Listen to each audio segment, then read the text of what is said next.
السلام عليكم ورحمة الله وبركاته. جالتم توتا كبجمتو المال ورمو ورسبونتو ولو جلت ترجمتن أكم جرى جرتو الحمد لله رب العالمين جرى حران تنا من حنان التين الجماع الجغاليستي سير جمله هندي بوجهتي. عليكم ورحمة الله وبركاته. هرتوتا سبونتو ولو بغانا غان ودني نسليجا أرهنا قوامكم سينو خالد استي والمانو أرهاكي أبا من خياتي والمانو جراغلا تونتو eegamichi kiyoon raashaa fi taatee hin deebine jettee biyyoon isii raashaa fi taatee hin deebine jettee silaa walumaan dhabne waan dhabne akkasii walumaan deebitee haagala tolchuun siija akkasitti arrahunoo asumarratti argamnee isinii warra jiraanii egaa hunoo hordoftoota sabboontuu waloo Ayya.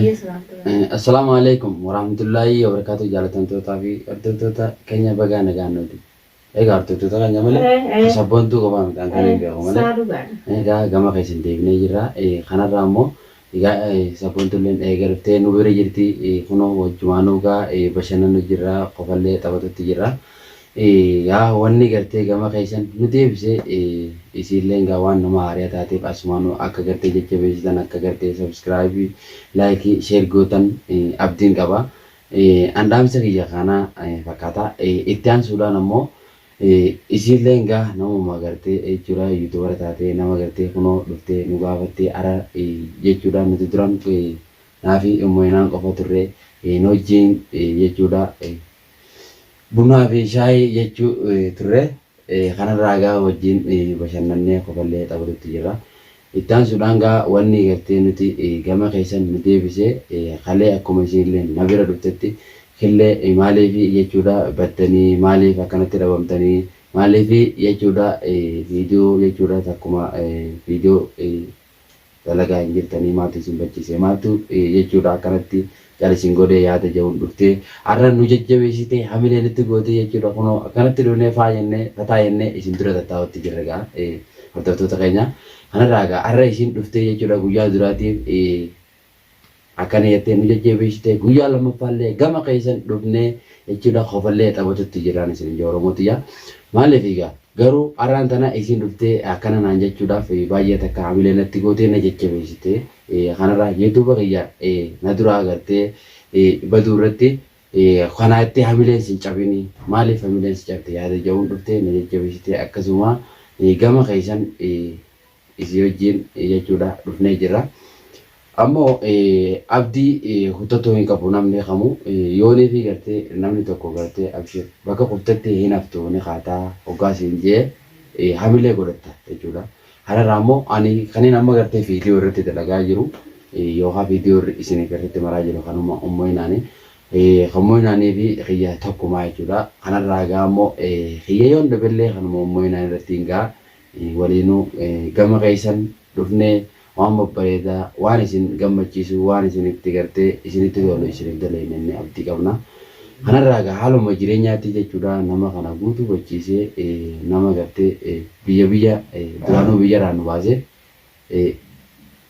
nu baasee addaan gartee biyya namaa keessa addaan nu facaasee silaa gartee bakka takka waliin jiraannee waan bareedaa jechuudha diraamaa adda addaa waan akkana dalaguu dandeenya.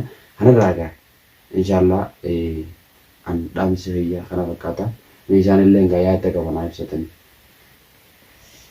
hayyee isilleen haagala tomtu wallahi baay'ee takka haagala tomtu maaliif namni gartee ara rakkoo hoosee jirru kana gartee dhufee waan meeqa keessa kunne kanallee nu bayyanachiiftee maaliif viidiyoo irra gadi hin dhiifne yuutuubaa illee irratti jettee dhuftee si gaafatte walumaanuu nu gaafatte dhufteeti haagala tomtu maaliif namni tokkichisaa kadhufee waa'ee kana gartee maal irratti akkamitti isinirraa badi akkam keessa jirta jeebi walaa bilbila haa ta'u walaa qaamaanis haa ta'u warreen gartee duraanillee wajjiinillee waan nama hundaa'u waati diraamaa fi kana kanallee hojii dalaguu turte kasi gaafate waan agarre isin tun gartee amma maalii fi asoo yuutuubara kanaa hin ta'in waan durumaa wajjiin jirruu fi yuutuubara gaa isin amma eegaltee waa'ee yuutuubaraati dhuftee nu gaafanne akkasitti haagala tomtu waan duraa wajjiin jirruuba dhuftee nu gaafattee maaliif dhabamtan jettee dhuftee isa nu gaafachuu turte maaliif warreen duraa waa meeqa wajjin dalaguu turtanii waa meeqa dabarsitanii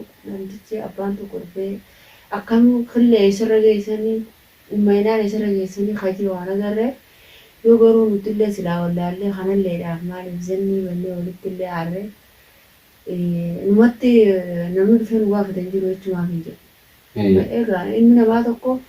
Namni kun tokko miti dhugaadha. Arraan tana wanni qabdu takka gaafa si duraa badee abshir jaanii nama jajjabeessin waan bareedaadha.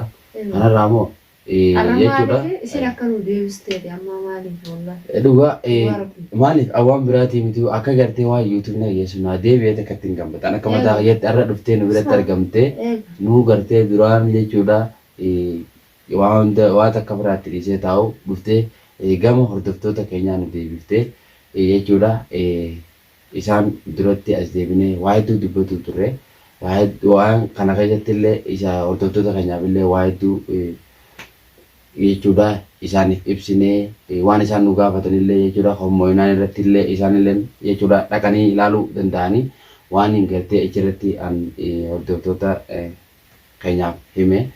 Kanarraa immoo maaliif egaa waan kana garuu dubbachuu hin barbaanne achirra dheeyxanii ilaaluu dandeessan jechuun abdii qaba. Kanarraa immoo inshaallah egaa namni jiru gaa ooma jiru waan dalagaa jaanii maaliif waan gartee itti jirru waan dhiibnu gaa. Akkasuma gaafii namni kun wajjin nyaatuun garaa nama nyaatti jedhanii yeroo dheeraa wajjin turre obboleeyyan kee kana killeejii ummahananjii nama yeroo dheeraa wajjin turte yoo utubara irratti ilaaltee oliis bahuu dhaban maali rakkoon isaan mudatee je'eetiin ammallee isaan biratti argame isillee hangaan ijaan argu hin galu je'ee asuma bulee kun osuma jira akkasitti gaatii rakkoon isaan mudate je'uudhaaf isaan mudate maali je'uudhaaf hunda irra gaheetiin jira rakkoo isaanii hunda baradheetiin jira gaatii ummahanaanis rabbi jajjabina haa kennuufi inshaallah ilmoo barakaa qabdus rabbiin haa kennuuf obboleettii tiyyaafi gaatii akkasuma obboleeyyan keenya hunda rabbiin haa gammachiisu inshaallah bara garee sa'aa kana yoo rabbiin jedhe gammachuudhaan yoo rabbiin jedhe ilmoo hara dhabde tana rabbiin bara garee qabattee isinitti bahuu dandeessisiinsi abdii rabbiiti jechuudha. Saniif egaa hordoftoota keenya hanga gaa walitti deebinu nagaa hannaa turaa saniif isaanillee dubbisuu barbaade alhamdulillah rabbil aalamiin isaanillee nagaa qabanii gaati. Ayyee kanarraa laal namni amma teesseen nu laalu jirtu osoo ni viidiyoo kana laayikiin goone biraan kutin isin jaa kanarraa immoo isinillee gaa nama ammaa gartee jechuudha gara yuutuubaa dhufe jajjabeessaadha. Maaliif akka gartee guyyaa waan bareedu qabattee dhuftuu gartee gammattee.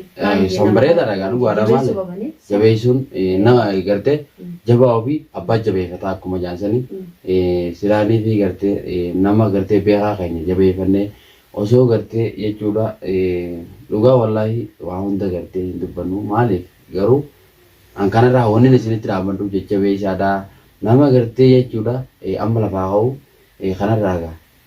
Waan daafuu inshaallah wajjin jirra inshaallah waan gartee adda addaa isin wajjin qabannee dhunaan isin jaa kanarraa hanga gartee hanga ammaa warreen nu faana turtan hanga gartee viidiyoo biraatiin walitti deebinutti assalaamu alaikum warahmatullahi wabarakatuh.